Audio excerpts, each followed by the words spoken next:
Viewers, मैं हूं अमीश देवगन और आप देख रहे हैं सीएनबीसी आवाज पे टक्कर का आज बुधवार एडिशन।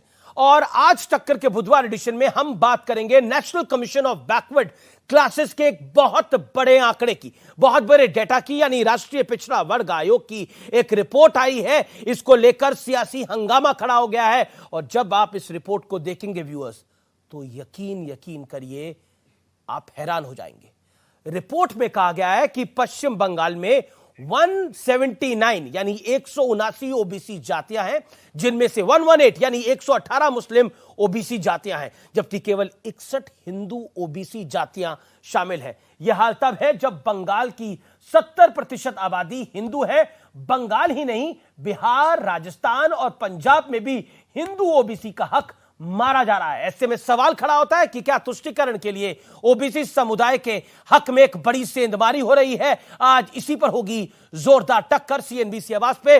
तुष्टीकरण का मारा, ओबीसी बेचारा। आज की ये जो रिपोर्ट है, आज की ये जो चर्चा है, ये वाकई बहुत बहुत महत्वपूर्ण है और आज हम निष्कर्ष दिखाएंगे फ्री वाली पॉलिटिक्स पे, उसके बड़े साइड इफेक्ट पर। आज जरूर देखिएगा सीएनबीसी आवाज का टक्कर का ये एडिशन।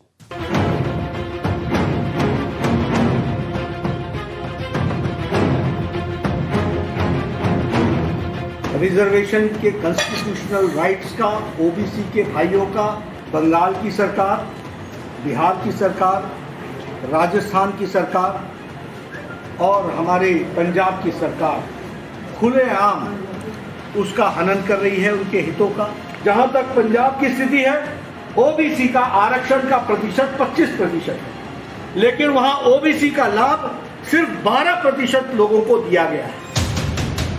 ये कोई हवाई राजनीतिक आरोप नहीं है। एनसीबीसी यानी national commission for backward classes, जिसे राष्ट्रीय पिछड़ा वर्ग आयोग भी कहते हैं, उसका दावा है कि पश्चिम बंगाल में 179 जातियों को ओबीसी का दर्जा हासिल है। इसमें 118 मुस्लिम ओबीसी जातियां हैं और 61 हिंदू ओबीसी जातियां हैं। पश्चिम बंगाल में हिंदू जनसंख्या 70% है और मुस्लिम जनसंख्या 27% है। पंजाब में गणित समझिए, पंजाब में ओबीसी के लिए आरक्षण का कोटा 25% है, लेकिन 12% ओबीसी समुदायों को ही इसका लाभ मिल रहा है। यह रिपोर्ट उन नेताओं के लिए आईना है जो ओबीसी के नाम पर बीजेपी को घेरने में जुटे हैं। मोदी जी, आप ओबीसी की बात करते हैं, उस डेटा को आप पब्लिक कर दीजिए, पता लग जाए देश में कितने ओबीसी हैं, कितने दलित हैं, कितने आदिवासी हैं। अब इस रिपोर्ट का सबसे हैरान करने वाला दावा देखिए। एनसीबीसी की रिपोर्ट के मुताबिक पश्चिम बंगाल जैसे राज्यों में म्यांमार और बांग्लादेश से आए घुसपैठियों और रोहिंग्या मुसलमानों को भी ओबीसी सर्टिफिकेट बांटे जा रहे हैं।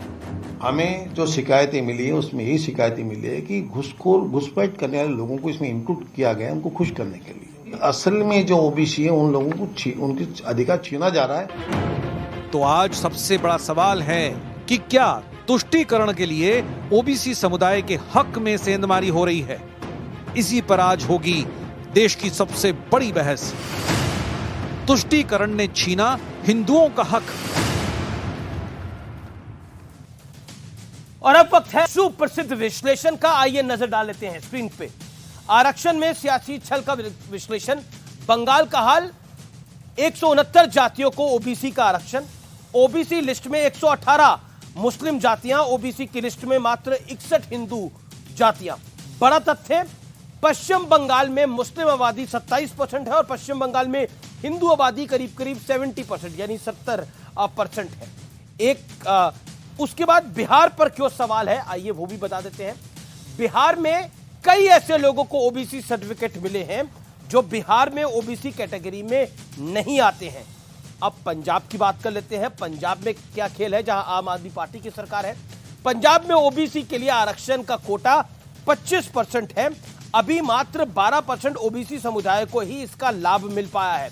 लेकिन जो बड़ा आज का मूल सवाल है, जिस सवाल को लगातार उठाया जा रहा है, और वो सवाल ये है, क्या सियासी लाभ के लिए हिंदू ओबीसी का हक मारा जा रहा है? मेरे साथ बात करने के लिए आज 3 दिग्गज मेहमान साथ जुड़ रहे हैं। इस पर संवाद करने के लिए मेरे साथ सुधांशु त्रिवेदी हैं, सांसद भारतीय जनता पार्टी के, संजय सिंह है, सांसद आम आदमी पार्टी के, कीर्ति आजाद है, सांसद टीएमसी के। आप तमाम लोगों का अभिनंदन है।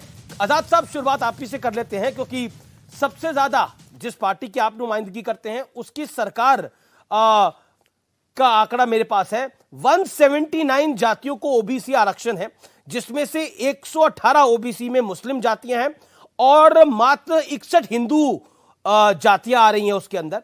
और जबकि आबादी का अगर हम आबादी के हिसाब से देखें तो हिंदू आबादी बंगाल में 70% है और पश्चिम बंगाल में मुस्लिम आबादी 27% है।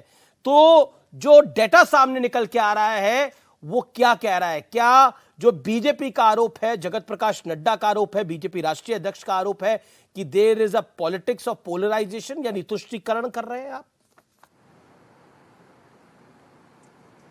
हिंदू मुसलमान का एजेंडा तो इनका सदैव रहा है, कोई नई बात थोड़ना है।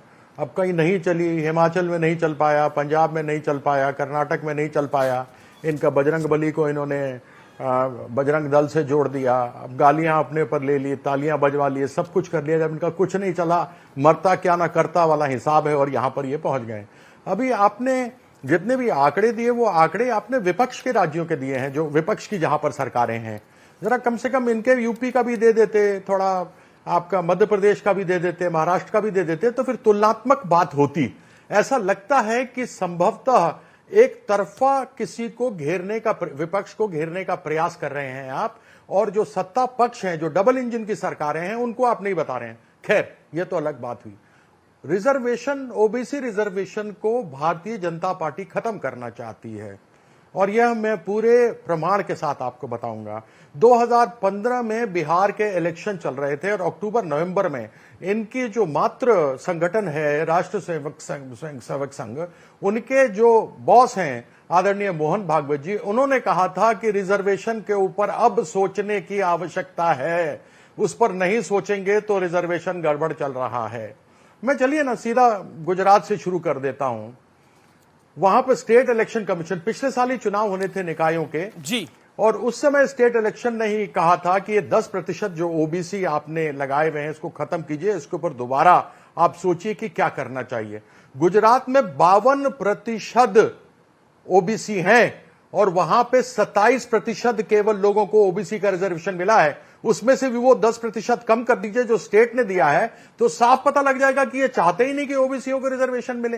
इनको केवल देश को हिंदू मुसलमान में जो करना है और ओबीसी में भी हिंदू मुसलमान लेकर के आना है। और आप भी उस एजेंडा में पता नहीं कैसे फंस जाते हैं। अमीश देवगन जी, आप तो इतने वरिष्ठ और पत्रकार हैं कि आपको नहीं फंसना चाहिए इन सब चीजों में। नहीं, मैं तो किसी चक्कर में नहीं फंस रहा। मैं तो national commission for backward classes के डाटा को साथ लेकर आया हूं और मैं आगे भी आपसे सवाल पूछूंगा। लेकिन डॉक्टर सुधांशु त्रिवेदी, आपने सारे तथ्यों को सुना हमारी रिपोर्ट के अंदर, जो कि सारे फैक्ट्स के ऊपर आधारित है। कोई इधर उधर की हम बात नहीं कर रहे। जो आप आरोप लगा रहे हैं या कांग्रेस या बाकी विपक्षी दल आरोप लगा रहे हैं, उन पे भी नहीं मैं बात कर रहा। मैं सिर्फ फैक्ट्स पे बात कर रहा हूं।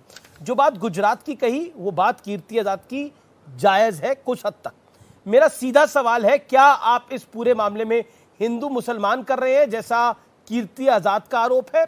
और ये क्या ओबीसी के खाते में भी अब तुष्टीकरण की घुसपैठ हो रही है?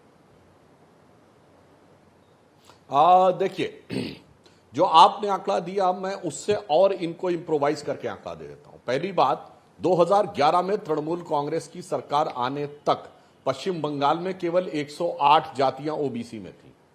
उसके बाद 71 और ऐड की गई हैं, तो 179 हो गई। तो पहले तो मैं दर्शकों को एक बात बताना चाहता हूं, 71 जातियां ऐसी हैं, होती हैं जो 2011 के बाद ओबीसी बनी हैं, मगर जब नैरेटिव सेट करना होता है हिंदू समाज को तोड़ने का, जो 10 साल पहले आए उनको 10,000 साल पहले का जोड़ दिया जाता है। पहला तो यह फैक्ट बताता हूं।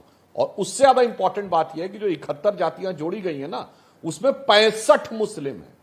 71 में 65, और उसके बाद कह रहे हैं कि हम हिंदू मुसलमान करते हैं जनाब। और जब ओबीसी कमीशन ने उनसे पूछा कि 91% मुस्लिम जातियां कैसे आ गई ओबीसी में, तो पहले जानते हैं उन्होंने क्या जवाब दिया? नहीं, ये लोग पहले हिंदू थे, फिर कन्वर्ट हो गए, इसलिए इनको ओबीसी में रखा गया। तो जब ओबीसी कमीशन ने पूछा कि इतना लार्ज स्केल कन्वर्जन कैसे हुआ, फिर उसका उत्तर दीजिए, तो वहां पे लोग दाएं बाएं कर गए, उन्होंने कोई उत्तर ही नहीं दिया। इससे यह बात बहुत साफ हो जाती है। और इसमें एक टेक्निकल बात कहूं आपसे, देखिए, ये कोई नई बात नहीं है। जब राम मंदिर आंदोलन शुरू हुआ था 86, 87, 88 में, और जैसे लगा कि हिंदू एकता दिखेगी, तुरंत जातिगत राजनीति उसके बाद शुरू हुई थी। उसके बाद फिर ये बात सामने आ गई। इसमें कोई नई बात नहीं। और एक और बात बता दूं, ये जितने दलितों पिछड़ों के नंबरदार बनते हैं, ये केवल तभी तक हैं जब तक सामने दूसरे वाला मजबूत वोट बैंक ना दिखने लगे। जैसे ही मुस्लिम वोट बैंक दिखता है, सरेंडर। जामिया मिलिया इस्लामिया और अलीगढ़ मुस्लिम यूनिवर्सिटी में SC, ST, OBC का आरक्षण सरेंडर। जैसे ही एक राज्य बन गया Kashmir, Muslim majority state, SC, ST, OBC का आरक्षण खत्म। और इवन जिन नगर पालिकाओं में, जिन जिलों में, बल्लापुरम जैसे जिलों में बहुमत आ जाता है, वहां पूछिए वो लोग अपनी संस्थाओं में कितना SC, ST, OBC को देते हैं। तो बहुत साफ है, इसमें कोई किंतु परंतु नहीं। इनका एक ही एजेंडा है, येन केन प्रकारेण सत्ता में बने रहना, चाहे देश का 25 साल बाद, 50 साल बाद क्या हो, हमसे उससे कोई मतलब नहीं। पहले भी एक बार देश को तोड़कर सत्ता पाई थी, और आज। और मैं एक लाइन और ये बड़ी लाइन आप कह रहे हैं, बंगाल बड़ी लाइन आप कह रहे हैं, मुझे इस पर रिएक्शन लेना पड़ेगा, मुझे इस पर रिएक्शन लेना पड़ेगा। लाइन को कंफर्म करने के लिए अभी एक लाइन और कह दूं। जी 10 सेकंड, एक लाइन और कह दूं। जी जी जी। देखिए, बंगाल के बारे में पीड़ा और ज्यादा दुख देती है। 1905 में अंग्रेजों ने डिवीजन किया था बंगाल का ईस्ट और वेस्ट बंगाल में, यानी आज का बांग्लादेश ईस्ट बंगाल और आज का पश्चिम बंगाल। तब अविभाजित बंगाल का डेमोग्राफी जानते क्या थी? 1/3 मुस्लिम और 2/3 हिंदू। आज केवल 115 साल के बाद यदि आप अविभाजित बंगाल को ले लें तो ये डेमोग्राफी बदल गई। आज 2/3 मुस्लिम, 1/3 हिंदू हो गए। यानी 700 साल के मुस्लिमों के प्रभाव में जितना कन्वर्जन नहीं हुआ, उतना पिछले 100 साल में पहले अंग्रेज और उसके बाद कांग्रेस और उसके बाद कम्युनिस्ट और फिर तृणमूल कांग्रेस ने। और मैं आपको बताऊं, विदेश में एक बंगाल के सांसद ने मुझसे पीड़ा व्यक्त की थी अमेरिका में यूनाइटेड नेशंस के एक प्रोग्राम में। इसलिए मेरे भी ध्यान में नहीं था। मैं इसका जवाब आजाद साहब से ले लूंगा, लेकिन पहले संजय सिंह को लेकर आना